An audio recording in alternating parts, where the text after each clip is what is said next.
J'aimerais vous lire maintenant un texte d'introduction pour le culte qu'on trouve dans Romains 13, le verset 11. Cela importe d'autant plus que vous savez en quel temps nous sommes. C'est l'heure de vous réveiller enfin du sommeil, car maintenant le salut est plus près de nous que lorsque nous avons cru. Alors, je laisse la place à Olivier, qui est un ancien de notre Église, pour son culte, dont le titre est « Enseignement important pour notre époque ».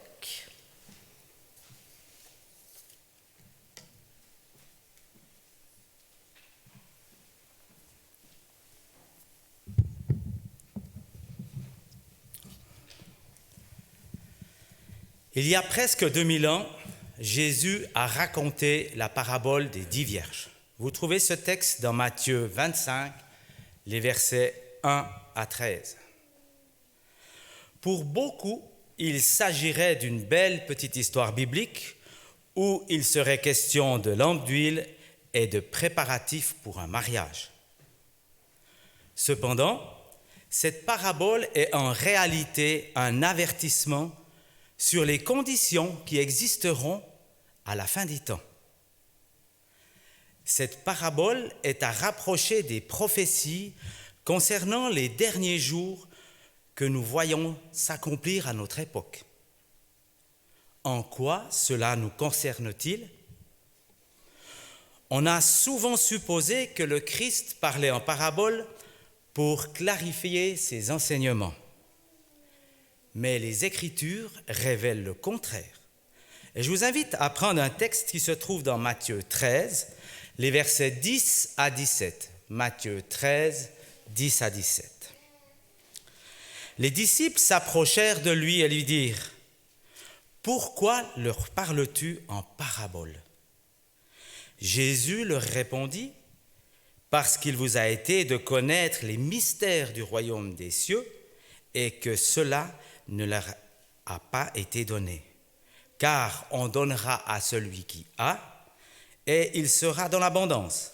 Mais à celui qui n'a pas, on ôtera même ce qu'il a. C'est pourquoi je leur parle en parabole, parce qu'en voyant, ils ne voient pas, et qu'en entendant, ils n'entendent, ni ne comprennent. Et pour eux s'accomplit cette prophétie d'Ésaïe : vous entendrez de vos oreilles, et vous ne comprendrez point. Vous regarderez de vos yeux, et vous ne verrez point. Car le cœur de ce peuple est devenu insensible. Ils ont endurci leurs oreilles, et ils ont fermé leurs yeux, de peur qu'ils ne voient de leurs yeux, qu'ils n'entendent de leurs oreilles, qu'ils ne comprennent de leur cœur, qu'ils ne se convertissent, et que je ne les guérisse. Mais heureux sont vos yeux, parce qu'ils voient, et vos oreilles parce qu'ils entendent. Je vous le dis en vérité, beaucoup de prophètes et de justes ont désiré voir ce que vous voyez et ne l'ont pas vu, entendre ce que vous entendez et ne l'ont pas entendu. La Bible déclare que Dieu a caché au monde la compréhension des Écritures, mais qu'il l'a révélée à ceux qu'il a appelés. Et nous allons le lire dans 1 Corinthiens, le chapitre 2, les versets 7 à 16. Nous prêchons la sagesse de Dieu, mystérieuse et cachée, que Dieu, avant les siècles, avait destinée pour notre gloire. Sagesse qu'aucun des chefs de ce siècle n'a connue, car s'ils l'eussent connue, ils n'auraient pas crucifié le Seigneur de gloire. Mais comme il est écrit, ce sont des choses que l'œil n'a point vues, que l'oreille n'a point entendues et qui ne sont pas montées au cœur de l'homme, des choses que Dieu a préparées pour ceux qui l'aiment. Dieu nous les a révélées par l'Esprit, car l'Esprit sonde tout, même les profondeurs de Dieu.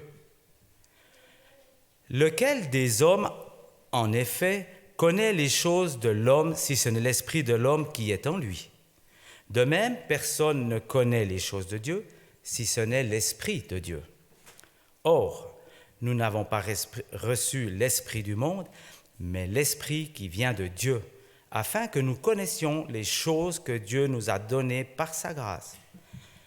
Et nous en parlons non avec des discours qu'enseigne la sagesse humaine, mais avec ceux qu'enseigne l'Esprit, employant un langage spirituel pour les choses spirituelles. Mais l'homme animal ne reçoit pas les choses de l'Esprit de Dieu, car elles sont une folie pour lui, et il ne peut pas les connaître, parce que c'est spirituellement qu'on en juge. L'homme spirituel, au contraire, juge de tout, et il n'est lui-même jugé par personne. Car qui a connu la pensée du Seigneur pour l'instruire? Or, nous avons la pensée du Christ.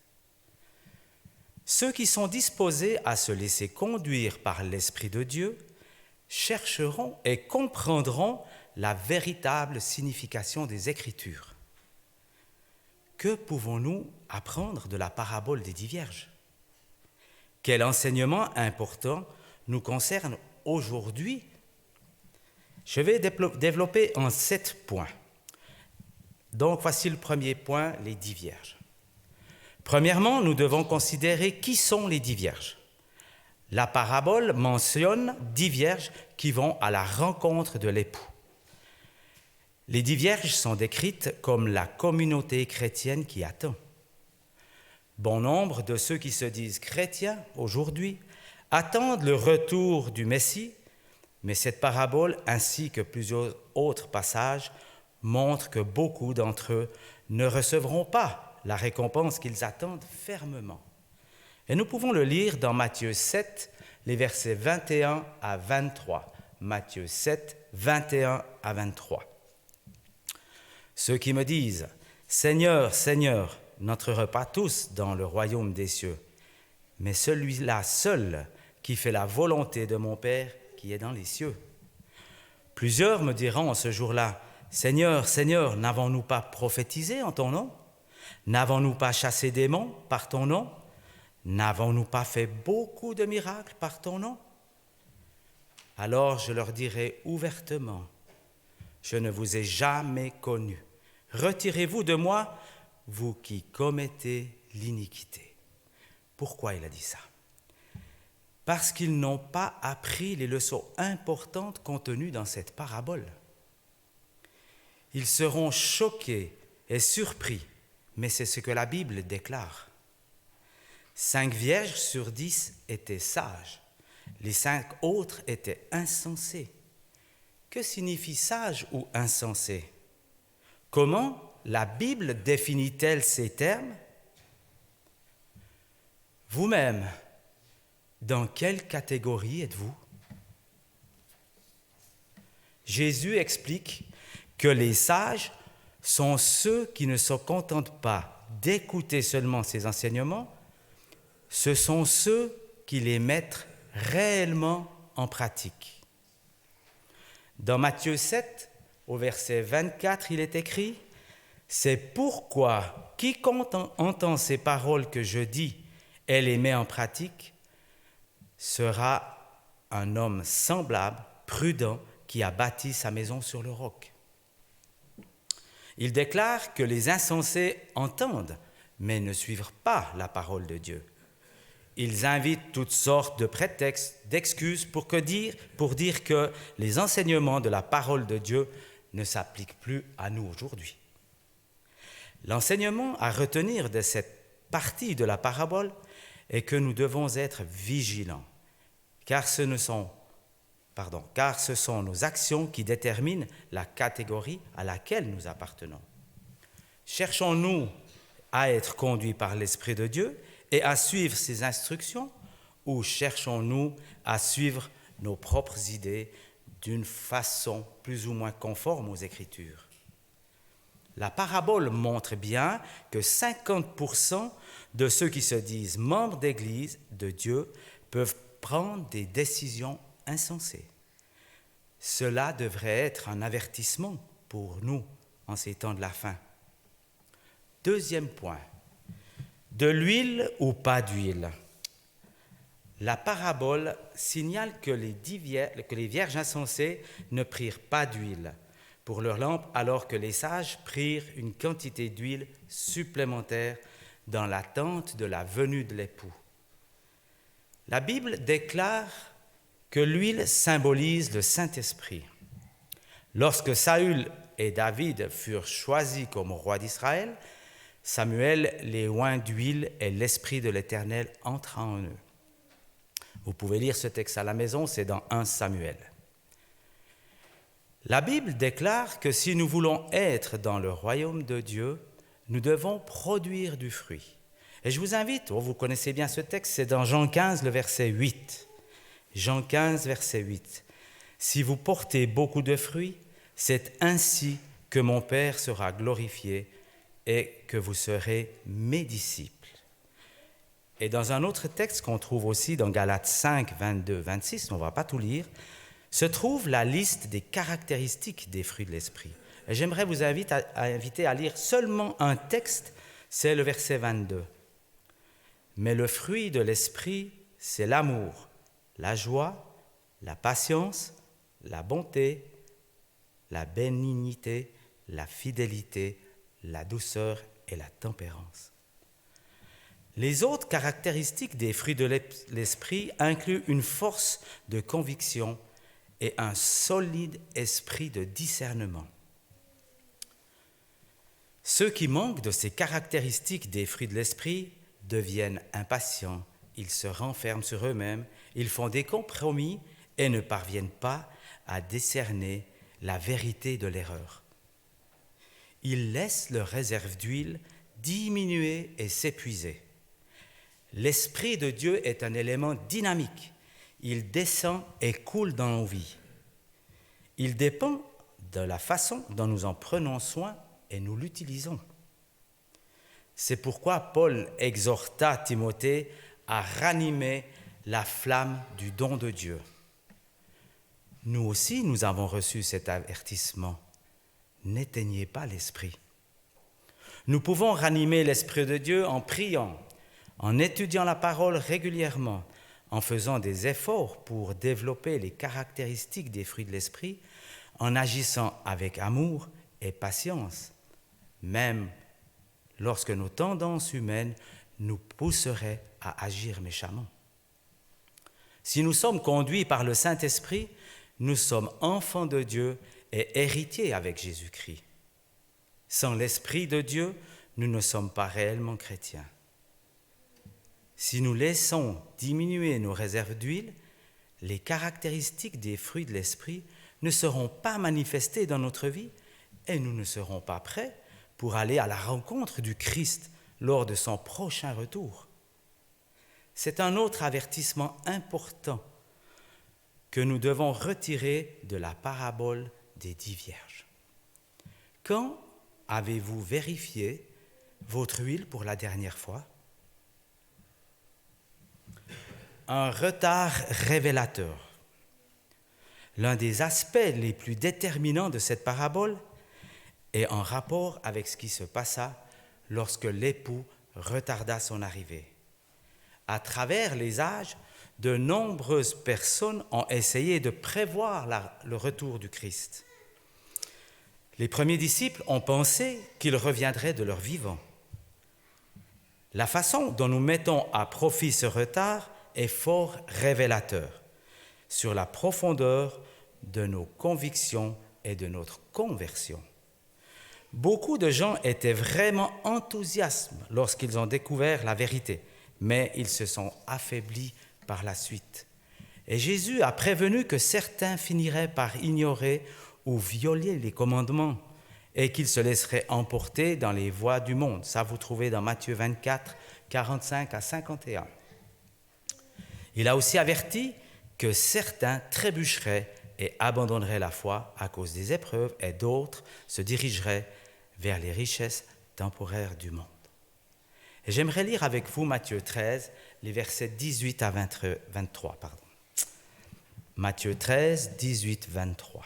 « Vous donc, écoutez ce que signifie la parabole du semeur. Lorsqu'un homme écoute la parabole du royaume et ne la comprend pas, le malin vient et enlève ce qui a été semé dans son cœur. Cet homme est celui qui a reçu la semence le long du chemin. Celui qui a reçu la semence dans les endroits pierreux, c'est celui qui entend la parole et la reçoit aussitôt avec joie. Mais il n'a pas de racine en lui-même, il manque de persistance, et dès que survient une tribulation ou persécution à cause de la parole, il y trouve une occasion de chute. Celui qui a reçu la semence parmi les épines, c'est celui qui entend la parole, mais en qui les soucis du siècle, de la séduction, des richesses étouffent cette parole et la rendent infructueuse. Celui qui a reçu la semence dans la bonne terre, c'est celui qui entend la parole et la comprend. Il porte du fruit, et un grain en donne 100, un autre 60, un autre 30. Il est très important de noter que les 10 vierges s'endormirent toutes alors qu'elles attendaient l'arrivée de l'époux.